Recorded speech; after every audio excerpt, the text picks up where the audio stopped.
பரிசுத்த வேதாகமம் பழைய ஏற்பாடு எரேமியா தீர்க்க தரிசன புஸ்தகம் 39ஆம் அதிகாரம்.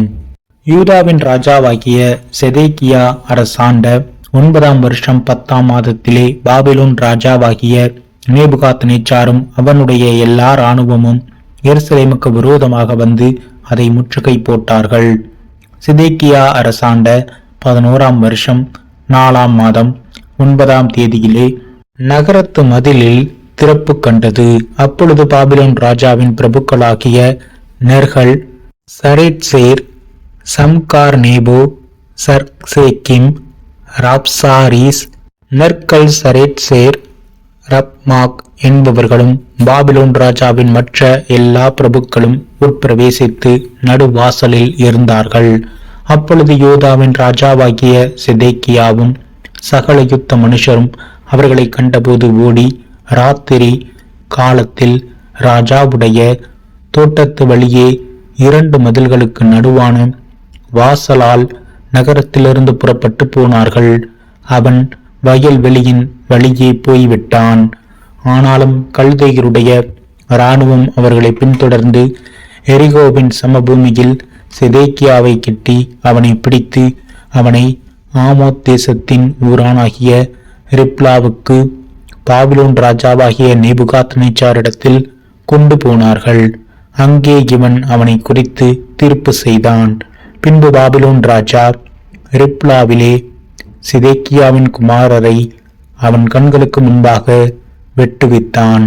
யூதா பிரபுக்கள் அனைவரும் பாபிலோன் ராஜாவை வெட்டி செதேக்கியாவின் கண்களை கெடுத்து அவனை பாபிலோனுக்கு கொண்டு போக அவனுக்கு 2 வெண்கல விலங்குகளை போட்டான். கல்தேயர் ராஜாவின் அரண்மனையையும் ஜனத்தின் வீடுகளையும் அக்னியால் சுட்டெரித்து எருசலேமின் மதில்களை இடித்து போட்டார்கள்.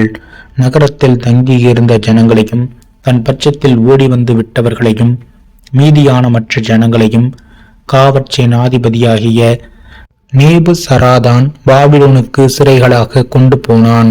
காவற்சேனாதிபதியாகிய நேபுசராதான் ஒன்றுமில்லாத ஏழைகளில் சிலரை யூதா தேசத்திலே வைத்து அவர்களுக்கு அந்நாளிலே திராட்சை தோட்டங்களையும் வயல் நிலங்களையும் கொடுத்தான்.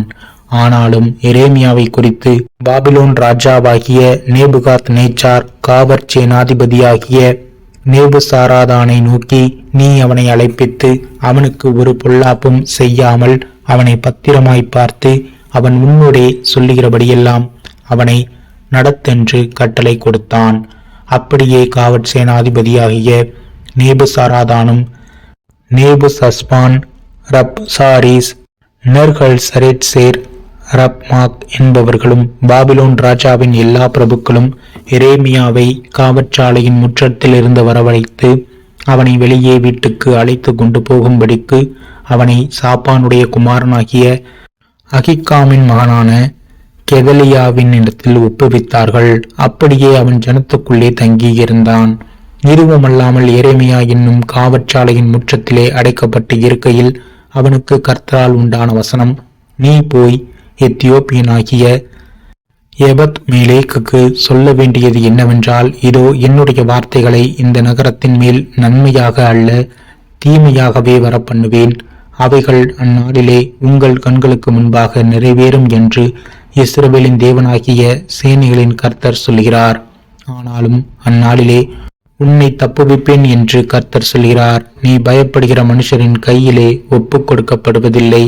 உன்னை நிச்சயமாகவே விடுவிப்பேன். நீ பட்டயத்துக்கு இரையாவதில்லை.